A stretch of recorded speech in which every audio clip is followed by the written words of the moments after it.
Hi, I'm Matt Busch, and you can draw Star Wars.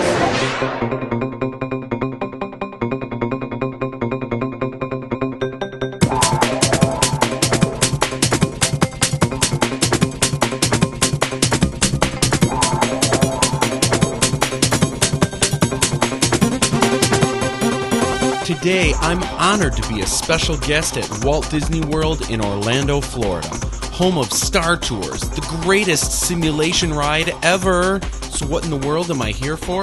Well, to help celebrate Star Wars weekends, of course. I was invited to have my very own book signing where folks can get any number of books or posters I've worked on signed by yours truly. Of course, I'm usually happy to add in a doodle or quick sketch. Which brings me to today's topic, sketch cards. What exactly are sketch cards? They're actual sketches drawn by licensed artists and randomly inserted into trading card packs. If you're lucky enough to score one of these bad boys, congratulations! You're now the proud owner of an official one-of-a-kind piece of licensed art.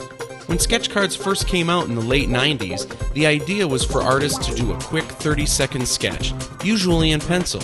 At times, it's easier for artists to do their cards with Sharpies or ink drawing pens. Some cards are produced with a tinted color surface, which lets artists work with black and white pencils to add extra highlights, giving another dimension of depth to the drawing. Some artists will go the extra mile and add limited color with markers or watercolor.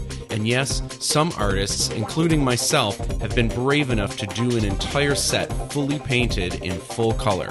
Hey, if you do anything that has your name on it, you want it to be worthy of your signature, right? Of course, you can make your own sketch cards to add to your collection or trade with friends. All you need is sturdy cardstock paper, like 3-ply Bristol board, and trim it to size, which is 2.5 inches by 3.5 inches. Now you're ready. But the art of drawing sketch cards is really the art of drawing fast. I get a lot of practice doing quick sketches at book signings, shows, and conventions, but you don't have to be invited to Disney World in order to beef up your chops. You can always practice on your own or invite friends over to make sketches for them. At a book signing like this, I'm usually only armed with a Sharpie, so I can't erase any mistakes. This forces me not only to draw fast, but to draw correctly the first time around. Hi, here we are, and we are at, I forgot the name of the ride already. We are at Toy Story Midway Mania. Come on, let's go check it out.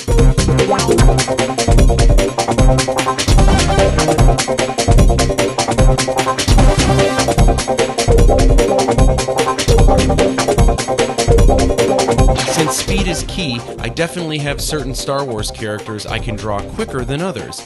The easiest for me? Stormtroopers. They're covered in white armor, so I don't have to spend a lot of time shading or filling in black areas. The hardest to draw? Without question, Darth Vader. Not only are the planes of his helmet difficult to draw, but I also have to take the time to fill in all the black areas. Of course, when it's done, it looks great, but when time is of the essence, you need to be decisive about what you're going to draw and how long it's going to take you.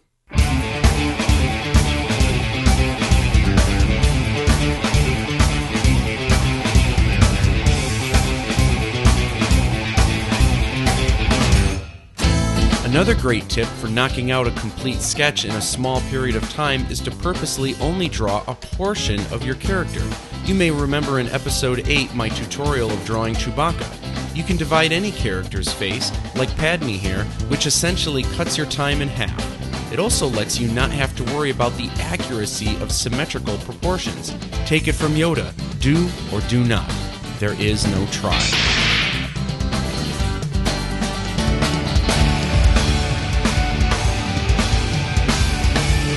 So let's draw some actual sketch cards. For the upcoming Star Wars Galaxy 5 set, and since it's the 30th anniversary of The Empire Strikes Back, I decided to draw all bounty hunters. Let's start with the ultimate assassin droid, IG-88.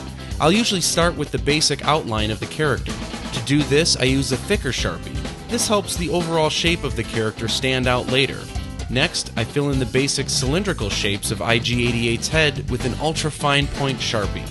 From there, I just add in the details, not only the lit-up eyes and crazy gadgets, but some of the line work to help indicate the core shadows. The contrast between the heavy outline and the smaller details on the inside really make IG-88 look solid. Lastly, I usually add in the character's name and, of course, always sign my work.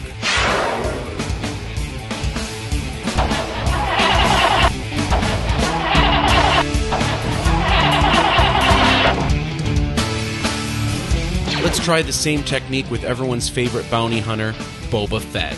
I do the outline with a thicker Sharpie, draw in the basic shape and structure of the helmet, and then I have fun knocking out all of the details. Boba Fett's helmet has tons of battle damage. His helmet is dented, the paint is chipped everywhere, so the grittier, the better.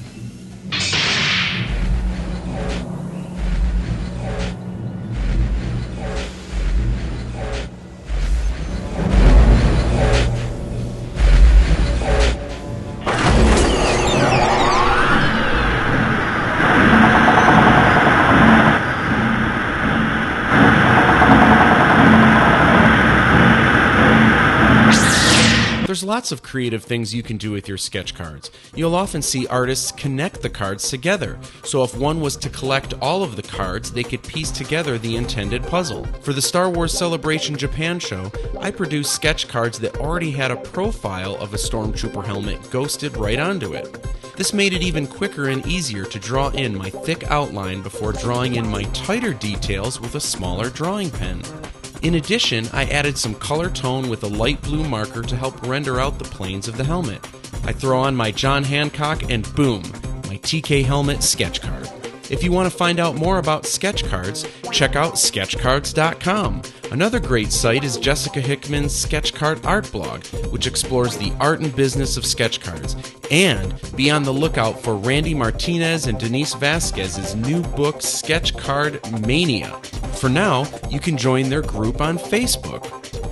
So, excuse me, would you mind shooting this quick thing? I'm with StarWars.com. I just want you to shoot real quick this sure. This thing for me. Here's the camera. Oh, wow, this is nice. Where did you... Sony. Okay. Oh, yeah. It's nice, but it's for StarWars.com. This is for the end of the episode. I'm just going to talk about the episode.